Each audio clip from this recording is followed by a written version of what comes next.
Begitu kau bayangkan menikah hanya tempat tidur, maka siap-siap kau kecewa. Kenapa? Tidak lama itu nikmatnya begitu. Tanya bapak tak? Tanya. Tidak lama itu. Makanya disebut bulan madu. Tidak disebut tahun madu. Bulan madu saja. Kalau kau pacaran, nak semua itu. Semua indah-indah. Mau tidur, bang jangan lupa berdoa ya. Itu sebelum dinikahi. Sudah nikahi, macam-macam keluar semua aslinya. Waktu dipacari, tabe endi, hati-hati. Ada batu deh, itu waktu dipacari. Sekali sudah dari istri, tahan tuh kakinya. Di mana kau simpan matamu goblok? Itu, maka siaplah kalian menghadapi masalah. Nikah kesetiaan pasti. Apalagi kalau suaminya pejabat. Apalagi kalau suaminya orang kaya, makin banyak masalah. Masalahnya adalah bukan suamimu, tapi bagaimana kau jaga suamimu. Suami cakep, pejabat, orang kaya, makin sulit menjaganya. Bagaimana cara menjaga suami, Ustaz? Apakah setiap saat video call? Pak, di mana kok? Di kantor. Oh, jengkel itu suamimu kok kalau sebegitu. Kau pikir dia tahanan kota? Ada juga perempuan begitu. Dia kira kita ini perampok. Sedikit-sedikit periksa HP. Bagaimana kau tidak dibohongi kalau setiap saat kau periksa HP tak?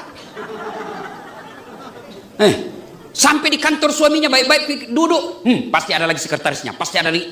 La haula wala quwata illa billah. Lalu bagaimana menjaga suami? Jaga hatinya.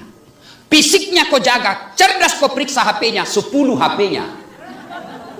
Lalu bagaimana cara menjaganya? Jaga hatinya. Bagaimana? Buat dia terpesona dan jatuh cinta sepanjang saat. Gimana caranya, Ustaz? Bukan cantiknya, tapi apa? Ketentraman jiwanya pelihara. Ibu cantik, tapi kasar ngomong, lewat. Jangan ketawa, saya serius ini, Bu. Lalu bagaimana kalau saya mau jaga suamiku, Ustaz? Saya khawatir dia di tempat mana. Jangan kau tanya kamu di mana. Nggak mau itu laki-laki. Apalagi orang Bugis. Nggak senang itu kalau mau pergi ditanya. Pacilah kalakai. Coba itu tradisi kita orang Bugis. Kalau mau pergi kerja ditanya sama istrinya. Kalau kega, pacilah kalakai mana nih? Iya. Lalu gimana caranya? Telepon tidak ditanya. Tapi apa? Pak, jangan menghalalkan segala cara. Bapak ini peluang maksiat, tapi jangan. Istri cantik, kau kira bukan masalah? Istri cantik digoda orang, apalagi kalau suaminya jelek, lebih masalah lagi tuh, bos. Untung ini pasangan sama gagah dan cantik, klop. Berarti bagus kalau jelek istri, Ustaz. Istri jelek dihina orang, kita lagi yang malu jalan sama dia. Pergi pesta pengantin duluan aja dek, nanti saya menyusul. Sampai istrinya, bang, di mana kau bang? Nggak jadi saya mencret. Coba, istri cantik masalah, istri jelek masalah. Tidak ada orang tidak ada masalahnya. Laki-laki biar bagaimanapun ada kekuatannya, Ibu. Masih muda pengantin baru, itu namanya pandangan hidup. Dipandang-pandang hidup. Karena masih muda. Nah kalau udah agak-agak tua, udah 40 ke sono, itu pegangan hidup. Dipegang-pegang baru hidup. Apa yang dipencet-pencet? Iya. Nah terakhir yang udah 70-71 itu namanya sisa hidup. Kadang-kadang dipandang nggak hidup, kadang-kadang dipegangin juga nggak hidup. Wajar, kenapa? Karena sisa hidup. Baru 10 menit pergi suaminya ditelepon. Di mana kok Pak? Di mana? Saya di kantor. Wow, pulang. Saya di kantor. Demi Allah. Foto dulu baru kirim. Ada begitu di sini? Ada kurang ajar sama mertua. Mertuanya datang dari kampung dari Sulawesi Selatan, bawa beras, bawa kelapa, naik dari Parepare ke Batu Licin. Dia bilang istrinya, biasa, bapakmu bawa beras 50 kilo, ayam 2 ekor, pulang nanti 5 juta. Ada yang begitu di sini? Bapak-bapak ada istri model gitu di rumah? Bapak-bapak ada istri model gitu di rumah? Ada? Saya ajari Pak sebagai sesama lelaki. Kalau ada istri seperti itu, jangan dicerai. Kasihan dia, tambah jadi 2. Biar dia tahu rasa. Setuju Pak? Setuju? Nah, dengar ibu, hati-hati bu. Makanya ketika datang mertua dari kampung, istri yang soleha mestinya dia sujud syukur.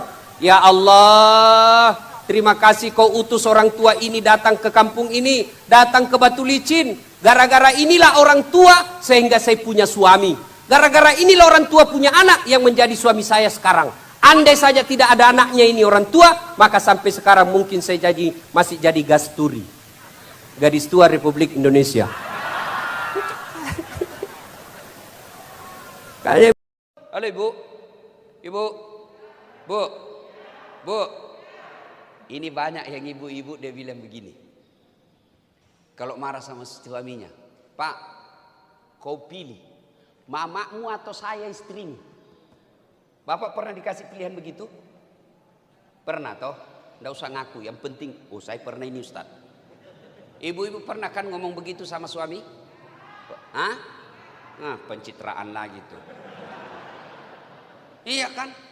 Ini kalimat yang salah. Bu, bu, ibu. Coba lihat ini suaminya ibu. Dari kandungannya dari mana? Dikandung di mana ibu? Di mana? Ibunya. Siapa yang susui? Waktu kecil, bukan waktu dewasa. Siapa? Ibunya. Siapa yang ngajarin bicara? Saya juga kalau meninggal istri saya kawin lagi pak. Masa kita mau ndak ada istri? Biarin dia urusannya dikubur, kita urusan kita masih di dunia. Maka sebelum terjadi sedekahlah. Alhamdulillah, mudah-mudahan 4 orang ini yang masih muda-muda sekali mampu melanjutkan. Belum istimewa kalau tahun pertama, belum istimewa tahun kedua. Kita tunggu 15 tahun yang akan datang. Apa sih masih mampu? Kita lihat pak. Insya Allah. Biasa itu pak, kalau ada masjid baru, semangat pengurusnya. Biasa namanya istri baru. Tapi kalau coba istri kalau sudah tua pak. Kalau waktu pengantin baru saya contohnya pak. Waktu pengantin baru saya mandi sama istri saya pak. Angkat ketek saya. Pengantin baru. Begitu sudah punya anak diajak lagi mandi. Geli. Begitu juga masjid. Ini baru. Ya biasalah. Orang semua diminta datang perhatian. In the dark of night, the stars light up the sky. We see the